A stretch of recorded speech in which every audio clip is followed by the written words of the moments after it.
우리는 하나님의 울림입니다. 복음을 가진 자는 하나님의 울림입니다. 왜 그렇습니까? 우리를 대신해서 십자가를 지신 예수님 때문입니다. 주님은 100% 하나님의 울림이 되셨습니다. 주님은 우리에게 몸소 당신의 사랑을 가르쳐 주셨습니다. 우리의 죄와 허물을 대신 지시고 엄청난 사랑으로 아버지의 울림이 되셨습니다. 주님은 우리에게 아낌없이 당신의 생명을 주셨습니다. 주님은 우리를 당신의 거처로 삼으셨습니다. 그러므로 이 복음을 가진 저와 여러분은 죽음을 이긴 자입니다. 정복자보다 나은 자입니다. 영원한 승리자입니다. 옆 사람과 인사합니다. 아싸, 꿈같은 일이 일어납니다. 선포합니다. 어둠은 떠나갈지어다. 저주는 떠나갈지어다. 가난도 떠나갈지어다. 모든 질병도 떠나갈지어다. 그렇다면 이렇게 복음을 가진 자는, 저와 여러분은 어떻게 살아야 합니까? 하나님의 울림이 되시길 축원합니다. 아버지의 마음을 그대로 쏟아놓는, 그대로 쏟아내어 드리는 울림이 되시길 축원합니다. 하나님의 마음을 표현할 수 있는 울림 말입니다. 아버지의 기쁨을 표현할 수 있는 울림, 아버지의 아픔을 표현할 수 있는 울림 말입니다. 그런 명품이 되시길 축원합니다. 사랑하는 성도 여러분, 한 시대 위대한 인물들은 어떻게 만들어졌을까요? 한 시대 하나님의 울림이 되었던 사람들은 어떻게 만들어졌을까요? 위대한 사람들은 태어나는 것이 아니라 여러분 고난을 통해서 만들어졌습니다. 여러분 능력 있는 사람은 태어나는 것이 아니라 고난을 통해서 만들어졌습니다. 오늘 이런 은혜가 있기를 축원합니다. 옆 사람과 인사합니다. 아싸, 꿈같은 일이 일어납니다. 독일 막스 프랑크 연구소에서 15년 동안 연구를 했습니다. 사람이 나이 먹는 것과 거기에 비례해서 의미 있는 성공을 하고 그런 성공을 할 수 있는 지혜를 배우는 것이 어떤 연관성이 있을까? 15년 동안 1000명을 대상으로 연구를 했습니다.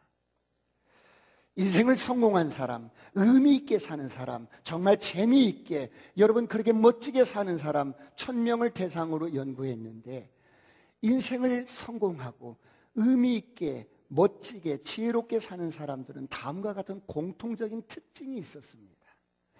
이런 사람들은 역경을 극복했거나 실패를 체험한 경험이 있더라는 겁니다. 어려운 환경에서 자라난 경험이 있더라는 겁니다. 일찍 인생의 어려운 국면을 체험한 경험이 있더라는 것입니다. 사랑하는 성도 여러분, 무슨 말씀입니까? 한마디로 인생은 고난을 통해서 만들어지더라는 겁니다. 인생은 실패를 통해서 만들어지더라는 것입니다. 오늘 이런 은혜가 있기를 축원합니다. 옆 사람과 인사합니다. 아싸, 꿈같은 일이 일어납니다. 그렇다면 여러분은 인생의 고난을 어떻게 생각하십니까? 고난을 저주라고 생각하는 사람은 고난을 통해서 아무것도 배울 것이 없다는 것입니다. 그러나 여러분, 고난은 그렇지 않습니다. 옛날 성현들은 하나님을 몰랐지만 고난을 통해서 많은 것들을 배웠습니다. 그래서 우리에게 교훈을 합니다. 근사록이라는 책에서는 가난과 고난은 그대를 옥처럼 완성한다고 말씀합니다. 인생의 가난과 고난을 통해서 사람을 옥처럼 귀하게 만든다는 것입니다. 그런가 하면 책은담이라는 책에서는 역경과 곤궁은 호거를 단련케 하는 도가니와 망치라고 합니다. 인생의 역경과 고난은 혹을 사람을 아주 좋게 만드는 좋은 사람, 쓸만한 사람을 단련하는 도가니와 망치라고 합니다.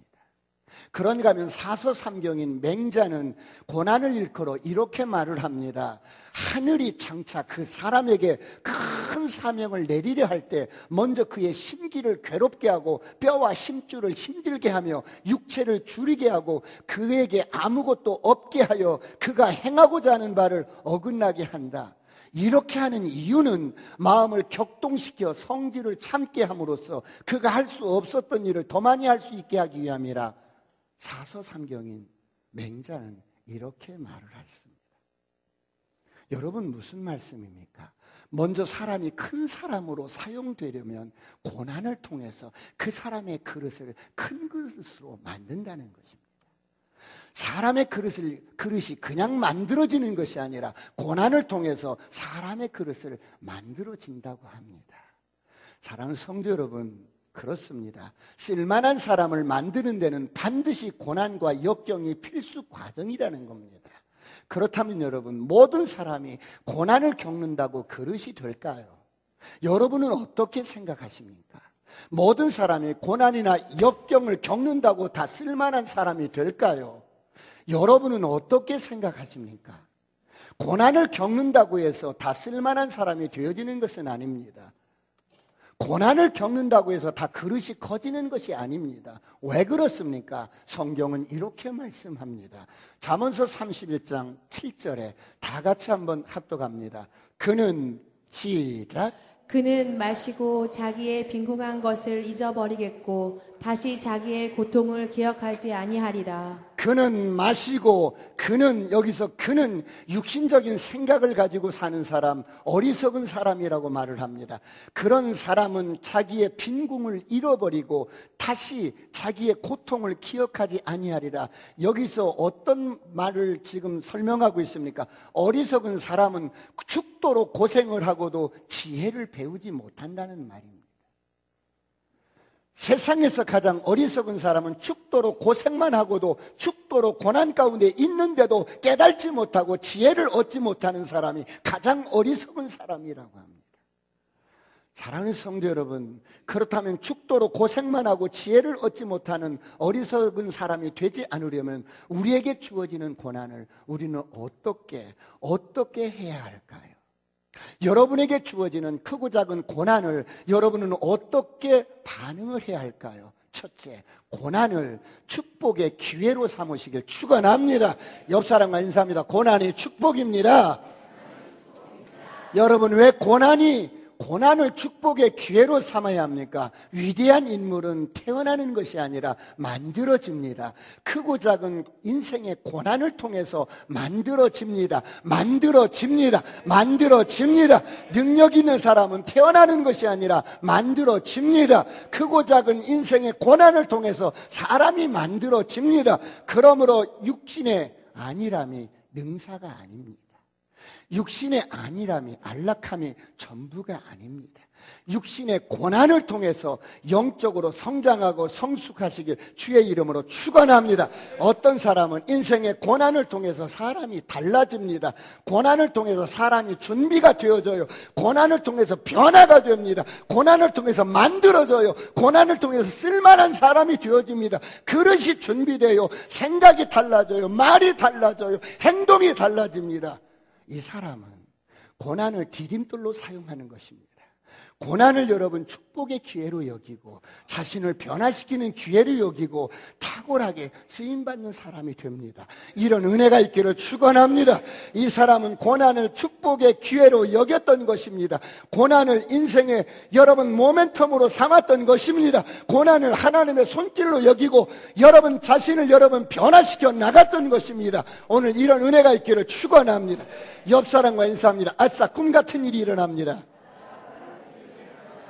그런데 어떤 사람은 똑같은 고난이 주어져도 무너져 버립니다. 사람을 원망하고 사람을 탓하고 남을 탓하고 환경을 원망하고 탓하고 그래서 이 고난 앞에서 마음에 쓴뿌리가 생깁니다. 여러분, 고난을 당하면서도 이 고난이 왜 내게 왔는지 깨달지조차도 못합니다. 사랑하는 성도 여러분, 오늘 여러분은 어떻습니까? 이 세상에서 고난이 없는 사람은 없습니다. 사람들은 이런 크고 작은 고난 앞에서 눈물바람만 하지 고난을 통해서 자신을 변화시키고 성장시키고 성숙시키려는 시도를 하지 않습니다. 그래서 나는 어릴 때부터 조실부모하고 참 고생 많이 하고 자랐습니다. 참 가정 환경이 불우했습니다. 고생담, 그렇게 컸는데 남편을 만났는데 남편이 폭행을 일삼습니다. 학대를 합니다. 죽지 못해 사는 이야기. 자식이 또한 속을 썩이는 이야기. 세상에 나처럼 고생 많이 한 사람이 어디 있겠어요? 내가 고생한 이야기는 소설로 써도 책을 몇 권씩이나 쓸 수 있습니다. 그런데 그렇게 말은 하는데 변화가 없습니다. 달라진 게 없습니다. 사랑하는 성도 여러분, 오늘 여러분은 어떻습니까? 예수 믿고 거듭난 사람들은, 복음을 가진 사람들은 고난을 당할 때 절대적으로 간과하지 말아야 할 것이 있습니다. 어떤 고난 앞에서든지 당당하게 승리를 유지하시길 축원합니다. 고난을 축복으로 여기시길 축원합니다. 고난을 영적으로 성장하고 성숙하는 기회로 여기시길 축원합니다. 여러분, 인생은 고난으로 성숙해지고 성장하지만 고난 당하는 것이 중요한 게 아니고 고생 많이 한 것이 중요한 것이 아닙니다. 아무리 기가 막힌 고난을 당했을지라도, 고생을 했을지라도 하나님의 뜻을 깨닫지 못한다면 변화되지 않습니다. 그 고난이 저주가 되고, 그 고난이 아픔이 되고, 그 고난이 상처가 되고, 그 고난이 우리 인생의 쓴뿌리가 됩니다. 그래서 사람이 부드러워지는 게 아니라 더 강팍해집니다. 사람이 온유해지는 것이 아니라 더 아주 강팍해집니다. 사람이 더 빛나는 사람이 되는 게 아니라 더 추하게 됩니다. 살아온 인생 전부가 상처만 남게 됩니다. 그래서 입만 열면 쓴뿌리가 나옵니다. 여러분, 혹시 이런 모습이 오늘 우리의 모습은 아닙니까?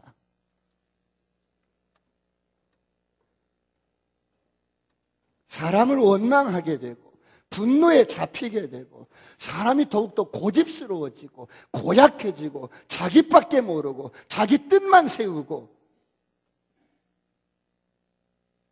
오늘 혹시 그런 분이 계십니까? 오늘 혹시 이런 분이 계신다면 지난날의 고난 때문에 내 마음속에 쓴뿌리가 생기고 마음이 강팍해지고 지금도 분노가 있고 고통 가운데 있다면 오늘 회복되시기를 축원합니다. 그런 분들은 그냥 여러분 걸어 나오시면 됩니다. 그냥 빛 가운데 걸어 나오시길 축원합니다. 옆 사람과 인사합니다. 아싸, 꿈 같은 일이 일어납니다. 그렇다면 오늘 우리에게 주어진 고난을 축복의 기회로 삼으려면 어떻게 해야 합니까? 두 번째, 모든 고난을 내 이유가 됐든 아니든 타인으로 왔든 어떻든 환경으로 왔든 어떻든 모든 고난을 감사로 받으시길 축원합니다. 감사로 받으시길 축원합니다. 여러분, 사람은 누구나 고난을 싫어합니다. 더군다나 원치 않는 인생의 고난 앞에 감사한다는 것은 쉽지 않습니다. 왜 그렇습니까? 육신의 본능을 거스리는 일이기 때문에. 그래서 감사가 어렵습니다. 세상의 영을 가진 사람들은 고난 앞에서 감사하지 못합니다. 그런데 오늘 하나님의 아들인 저와 여러분은 어떻게 해야 합니까? 복음을 가진 저와 여러분은 어떻게 합니까? 이유 없이 우리를 대신해서 십자가를 지시고 고난을 당하신 주님을 믿는 저와 여러분은 고난 앞에서 어떻게 해야 합니까? 감사로 받으시길 축원합니다. 감사로 받으시길 축원합니다. 왜 그렇습니까? 고난 앞에 당신의 태도가 당신의 삶의 고도를 결정합니다. 고난 앞에 당신의 태도가 당신의 삶의 질을 결정합니다. 경영의 신, 일본의 마스시다 고노스케라는 사람이 있습니다. 이 사람은 일본을 대표하는 기업가이자 경영의 신이라고 불립니다. 이 사람이 회장에 있을 때 94살로 세상을 떠나기 전까지 그는 570개의 기업에 25만 명의 인재만 25만 명을 거느린 대기업가의 총수로서 살다가 인생을 마감합니다. 금수저로 보이는 그는 사실은 여러분 참 불행한 사람이었습니다. 아버지가 파산으로 인해서 초등학교 4학년을 중퇴하고 자전거포에 들어갑니다. 그곳에서 일을 하는데 밤마다 어머니가 그립습니다. 그래서 밤마다 어머니가 그리워서 울었던 사람입니다. 그가 대기업의 총수가 된 후에 한 직원이 이렇게 물었습니다. 회장님, 당신은 어떻게 이처럼 큰 성공을 이루었습니까? 그러자 이 마스시다 고노스케 회장이 이렇게 말을 합니다. 나는 3가지 하늘의 큰 은혜를 입고 태어났지. 3가지 하늘의 큰 은혜를 입었다고요? 그 3가지 하늘의 큰 은혜는 첫째, 가난하게 태어났다네. 둘째, 허약하게 태어났지. 그래서 그 위에 5남매가 있었는데 다 죽고 이 친구만 다 살아남습니다. 셋째, 학벌이라고는 초등학교 4학년이라네. 와우, 회장님, 이 세상에 온갖 불행한 조건은 다 갖고 태어났네. 그런데 그것을 하나님의 은혜라고 하시니 이해가 안 됩니다. 그러자 마스시다 고노스케 회장은 이렇게 이야기합니다. 나는 가난하게 태어났기 때문에 부지런히 일하지 않고는 잘 살 수 없다는 진리를 깨달았다네. 그래서 나는 열심히 일을 했지. 둘째, 나는 허약하게 태어났기 때문에 건강의 소중함을 일찍이 깨달아 몸을 아끼고 건강에 힘써 90살이 넘도록 건강하게 살아가고 있다네. 셋째, 나는 초등학교 4학년 중퇴했기 때문에 항상 세상의 모든 사람을 나의 스승으로 받들어 배우는데, 노력하는데 많은 지식과 상식을 얻었다네. 사랑하는 성도 여러분, 주어진 모든 환경과 모든 상황을, 고난을 감사로 받는 자의 여러분 모습입니다. 모든 일을 감사로 받으시길 축원합니다. 옆 사람과 인사합니다. 아싸, 꿈 같은 일이 일어납니다. 그러므로 성경은 말씀합니다. 모든 일을 감사로 받는 저와 여러분에게 약속합니다. 복음을 가진 저와 여러분에게 약속합니다. 로마서 8장 23절은 이렇게 말씀합니다. 다 같이 한번 합독합니다. 로마서 8장 28절 다 같이 시작. 우리가 알거니와 하나님을 사랑하는 자 곧 그의 뜻대로 부르심을 입은 자들에게는 모든 것이 합력하여 선을 이루느니라. 하나님을 사랑하는 자 곧 그 뜻대로 부르심을 입은 자들에게는 모든 것이 협력하여 선을 이루느니라. 고난을 감사로 받으시길 축원합니다. 난 하리라 감사로 받으리라. 할렐루야. 이런 은혜가 있기를 축원합니다. 고난 주간을 맞이해서 십자가를 지신 주님의 고난에 감사하면서 크고 작은 인생의 모든 고난을 감사로 받으시길 축원합니다.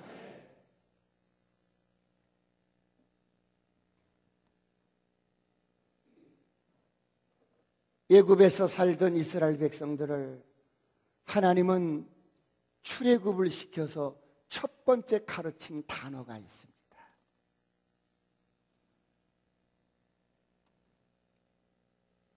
애굽에서 내 뜻대로 내 마음대로 여러분 감각적인 가치관으로 내가 원하는 대로 느끼는 대로 그렇게 반응하고 살았던 사람이 죽음의 바다인 홍해바다를 건너서 여러분 교회로 오면 하나님께서 가르치는 첫 번째 단어가 있습니다.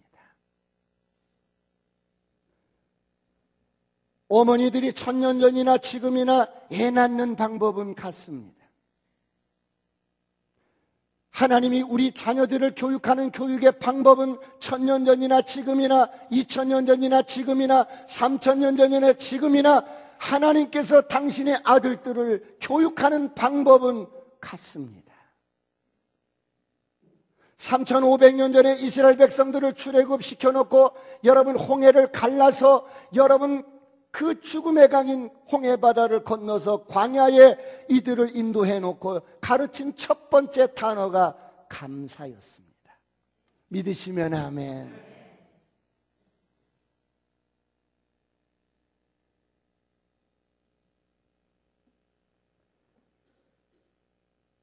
광야에서 감사를 배우는 교육의 현장이었습니다.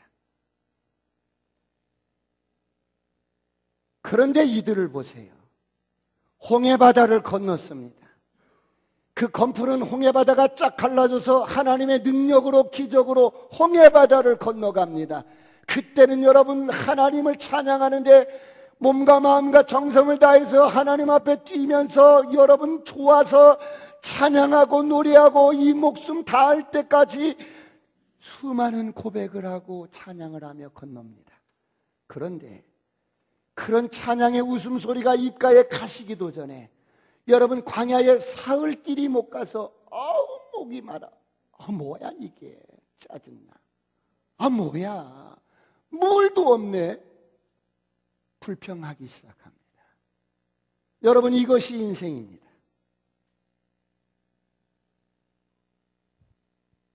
내가 장밋빛 꽃길을 갈 때 감사할 것은 누구나 다 할 수 있습니다. 그러나 정말 내 환경이 어렵고 여러분 인생에 고난이 주어지고 정말 절망적인 상황에서 하나님 앞에 감사할 수 있는 이런 저와 여러분이 되시길 축원합니다. 축원합니다. 여러분 그렇게 홍해에 갈라지는 기적을 보고도 사흘이 못 돼서 불평하고 원망하는 게 사람이라는 것입니다. 이런 우리를 주님은 어때요? 광야를 통해서 자꾸만 그런 고난을 통해서 그런 과정을 통해서 우리의 사람을 만들고 여러분 감사하는 사람으로 만들고 하나님의 사람으로 만들고 하나님을 울릴 수 있는 하나님의 울림이 될 수 있는 존재로 우리를 만들어가는 겁니다.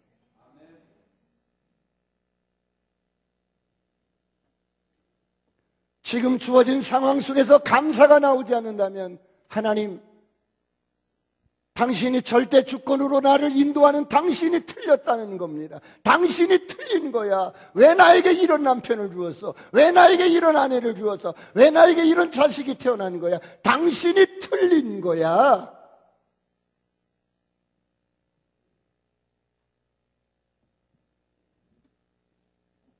주어진 모든 환경과 상황 속에서 뜨겁게 감사하시길 축원합니다. 옆 사람과 인사합니다. 아싸 꿈 같은 일이 일어납니다. 내가 이해할 수 없는 고난이 찾아왔어요. 도대체 아무리 생각해도 이해할 수 없어요. 하루아침에 모든 것이 망가져 버렸어요. 모든 것이 무너졌어요. 자식이 다 죽어버린 거예요. 그런 극심한 고난 앞에서 욥기서 23장 10절은 이렇게 말씀합니다. 다 같이 압도갑니다. 시작. 그러나 내가 가는 길을 그가 아시나니 그가 나를 단련하신 후에는 내가 순금같이 되어 나오리라. 내게 주어진 지금 이 고난의 의미를 내가 잘 모르겠어. 아무리 생각해도 모르겠어. 그러나 내가 가는 길을 그가 아시나니 그가 나를 단련하신 후에 내가 정금같이 나오리. 할렐루야. 이런 은혜가 있기를 축원합니다. 여러분 위대한 사람은 태어나는 것이 아니라 만들어지는 것입니다. 믿음의 위대한 사람은 태어나는 것이 아니라 만들어지는 것입니다. 고난을 통해서 만들어지는 겁니다. 옆 사람과 인사합니다. 아싸 꿈 같은 일이 일어납니다. 그렇다면 그가 나를 단련하신 후에 내가 정금같이 나오리라. 무슨 말씀이에요? 사람이 육신적으로 편안하고 잘 되는 것만이 능사가 아니라는 거예요. 인생이 어렵다고 고난이라고 모두가 해가 준다는 것은 아닙니다. 편안하고 쉬운 것만이 축복이 아니라는 겁니다. 사람이 어떻게 성숙해져요? 어떻게 위대해지고 어떻게 그릇이 만들어져요? 고난을 통해서 만들어진다는 거예요. 육신의 고난을 통해서 이 땅에 사는 어간에 영적으로 성장하고 성숙하시길 축원합니다. 정신적으로도 성장하고 여러분 분별력이 있는 저와 여러분이 되시길 축원합니다.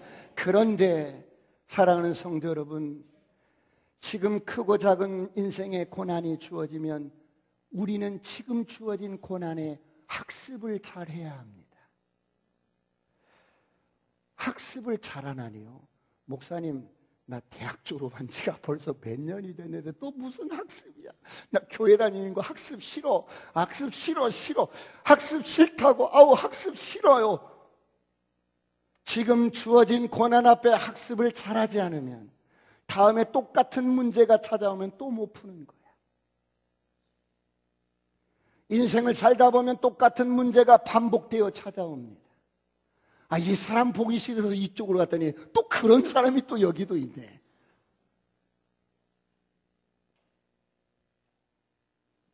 인생을 살다 보면 똑같은 문제가 반복되어져 옵니다.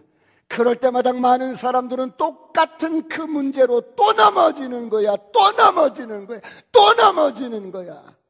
왜 그래요? 학습이 안 되었기 때문에. 고난이 주어질 때 잘 여러분 학습해서 다음에 이런 고난이 오면 넉넉하게 이길 수 있고 풀 수 있어야 되는데 학습을 안 하는 거야. 대충 넘어가는 거야. 대충 넘어가는 거야. 대충 넘어가는 거야.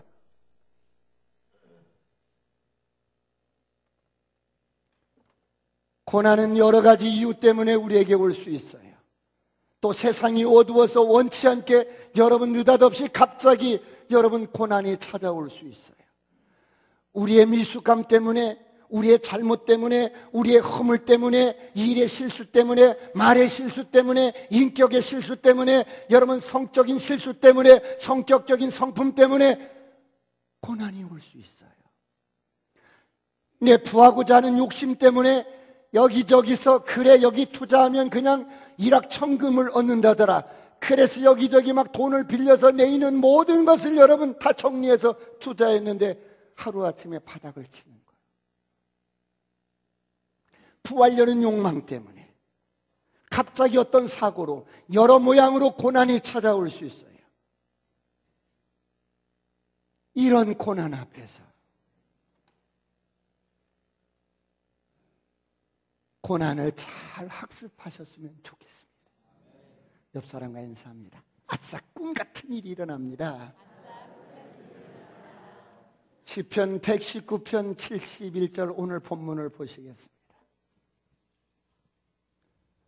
다 같이 합독합니다. 시작. 고난 당한 것이 내게 유익이라. 이로 말미암아 내가 주의 율례들을 배우게 되었나이다.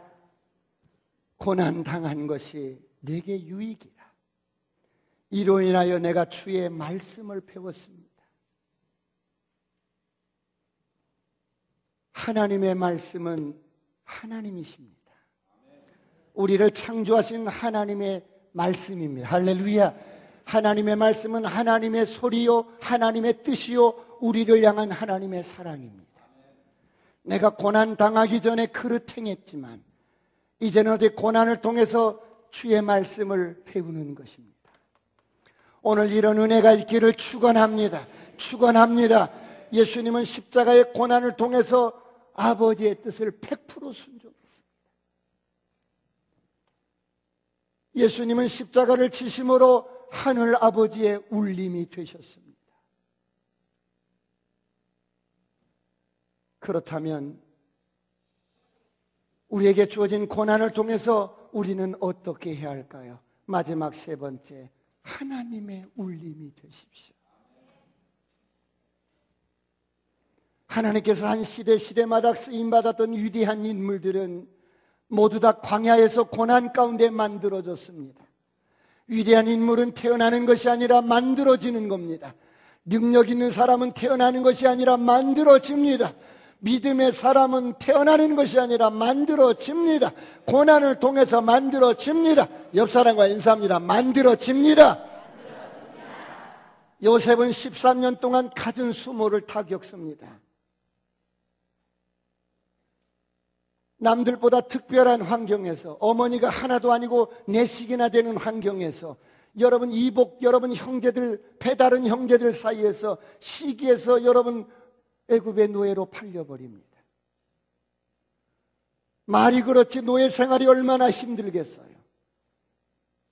죽지 못해 사는 그런 상황입니다. 그런데 성폭행에 여러분 누명을 쓰고 여러분 감옥 속에 들어갑니다.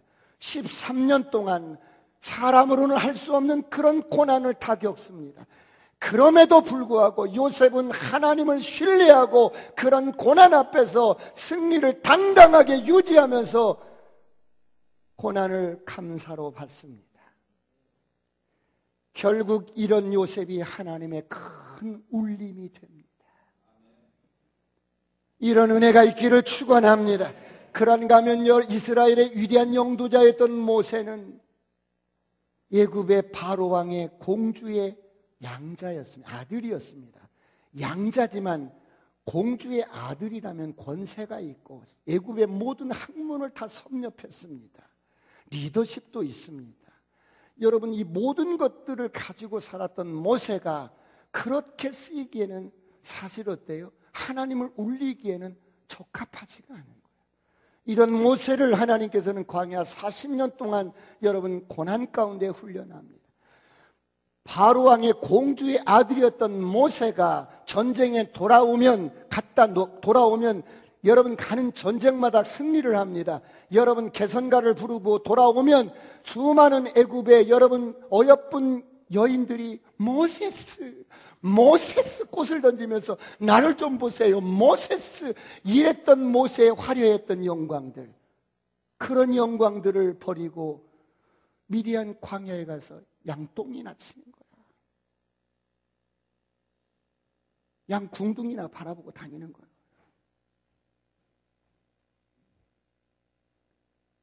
이런 고난 앞에서 모세가 한 시대에 하나님의 큰 울림이 됩니다.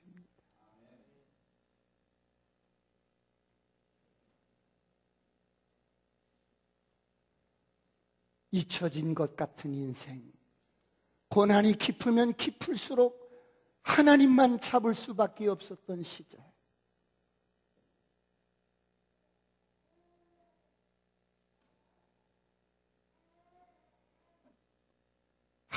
또 이 동네를 전도하다가 어떤 분은 제 가슴을 주먹으로 퉁퉁 치면서 오지 말랬잖아, 왜 또 왔어? 퉁퉁 치는 거야. 근데 그 친구가 이번 알파에 오셨어.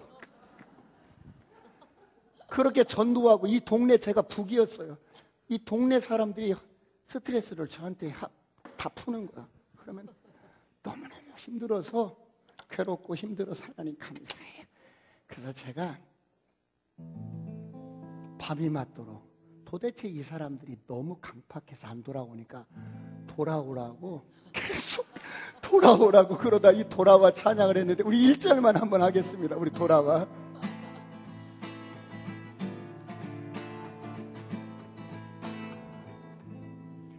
돌아와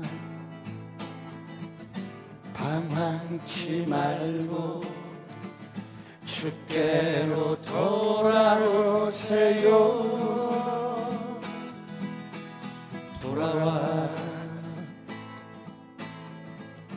방황치 말고 여기엔 생명이 있어요.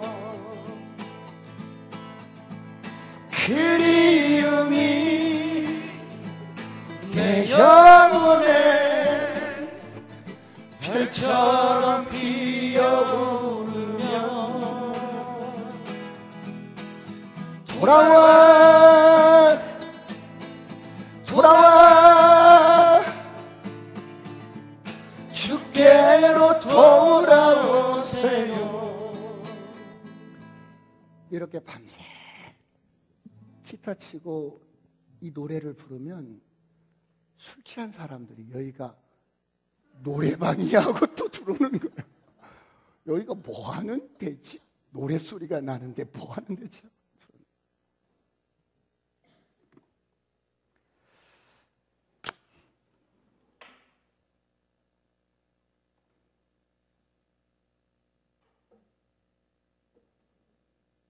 주어진 고난이 깊으면 깊을수록 하나님의 큰 울림이 되시기를 축원합니다. 아들아, 내가 너를 통해서 내가 사람들에게 내 마음을 그대로 전달해주는 내 울림이 되어다오. 그렇다면 사랑하는 성도 여러분, 왜 많은 사람들이 광야에서 만들어질까요? 왜 이 고난 가운데 만들어질까? 고난 정말 싫은데 왜 고난 가운데 만들어질까? 잠언서 27장 21절로 22절을 다 같이 보시겠습니다. 다 같이 시작. 도가니로 은을, 풀무로 금을, 칭찬으로 사람을 단련하느니라. 미련한 자를 곡물과 함께 절구에 넣고 공의로 찌을지라도 그의 미련은 벗겨지지 아니하느니라.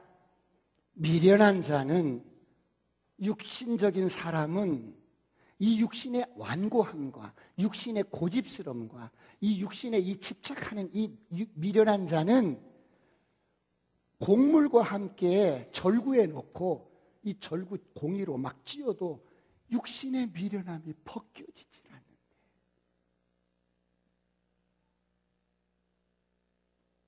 사람의 육신의 이 여러분 이 자아가 얼마나 강한지, 얼마나 자존심이 세고 여러분 얼마나 고집스럽고 얼마나 강팍한지 절구통에 넣고 곡물과 함께 막 팍팍 이렇게 절구질을 해도 육신의 미련함이 벗겨지지가 않는.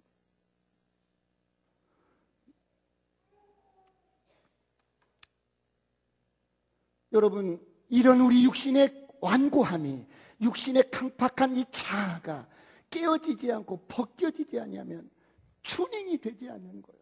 하나님의 울림이 될 수가 없는 거예요. 하나님의 소리가 될 수가 없는 거예요. 그래서 하나님은 고난을 통해서, 광야를 통해서 우리를 만들어 가시는 거예요. 오늘 저와 여러분은 언제 어디서나 하나님의 울림이 되시기를 축원합니다. 하나님이 소리를 내고 싶어하는 소리를 잘 낼 수 있는 여러분의 삶이 고난을 통해서 잘 튜닝이 되시길 축원합니다. 옆 사람과 인사합니다. 나는 주님의 울림이 될 거야.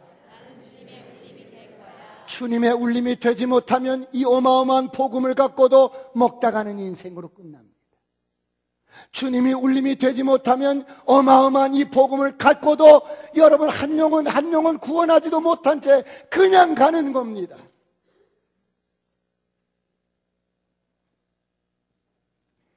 사랑하는 성도 여러분, 오늘 하늘아버지의 울림이 되어주신 주님은 아무 흠도 없으신 완전하신 하나님께서, 아무 죄도 없으신 완전하신 하나님께서 오늘 순전히 나의 죄 때문에, 여러분 한 분 한 분의 죄 때문에 십자가에서 우리 대신 죽으시면서도 입을 열어서 쾌사가 없고, 입을 열어서 죄가 없고, 입을 열어서 원망하는 게 없고, 그렇게 온전히 아버지의 울림이 되셨습니다. 우리는 조금만 억울해도 못 참잖아요. 우리는 조금만 여러분 그렇다잖아요, 여러분.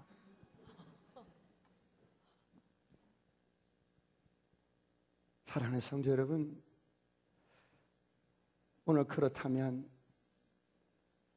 하나님의 아들인 저와 여러분이 어떻게 예수님처럼 울림이 될 수 있을까요?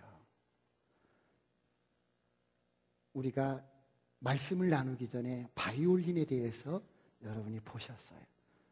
명품 바이올린은 아주 공명의 소리가 좋대요. 이 소리가 얼마나 좋은지 연주자와 그냥 하나가 되어서 연주자가 내고 싶은 소리를 내는 거예요. 연주자의 마음을 그대로 여러분 쏟아놓을 수가 있대요. 그래서 100억이 호가한다는 겁니다.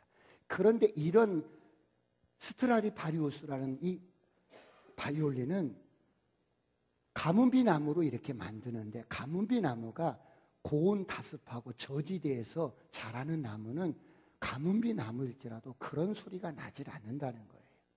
그럼 똑같은 가뭄비 나무인데 그렇게 명품 소리를 내는 바이올린을 제작할 수 있는 나무는 그 산 고지대에서 수목의 한계선에서 생명을 걸고 살기 위해서 여러분 심겨져 있는 나무래요. 그런데 이 수목의 한계선은 어떤 곳이에요? 나무가 살 수 있는 그냥 가장 경계선인데 그곳에서 자라나는 가뭄비 나무는 살기 위해서 불필요한 가지들을 다 본인이 스스로 잘라버리는 거야. 불필요한 가지들을 다 버리는 거야. 버리는 거야. 버리는 거야. 살기 위해서 오로지 여러분 그 꼭대기에 가지 몇 개만 있어서 밑에서부터 쭉 가지 없이 밑둥이 그냥 매끈하게 쭉 이렇게 자라 올라가서 그 살기 위해서 하늘의 빛만 볼 수 있는 가지만 몇 개 이렇게 남아있는 거예요.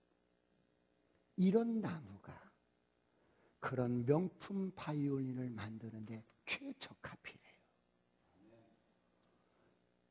편안하고 육신적으로 즐기고 고온 다습하고 여러분 이런 데서 자라난 가뭄비 나무는 이 가지가 밑에서부터 쭉쭉쭉쭉 있어가지고 이 가지가 붙어있는 자리는 이 바이올린 통을 만드는데 옹이가 져서 만들 수가 없대요. 여러분 하나님의 울림이 되기 위해서 하나님 당신의 소리를 그대로 내기 위해서 오늘 우리에게 예수 그리스도를 생명을 주시고 우리를 부르셨는데 오늘 우리를 고난 가운데 두시는 이 이유는 고난이 본심이 아니라 그 고난을 통해서 불필요한 인생의 모든 가지들을 잘라버리고 하나님이 원하는 하나님의 마음을 그대로 쏟아놓을 수 있는 이런 저와 여러분의 삶이 되시길 축원합니다. 그러기 위해서 고난이 어때요?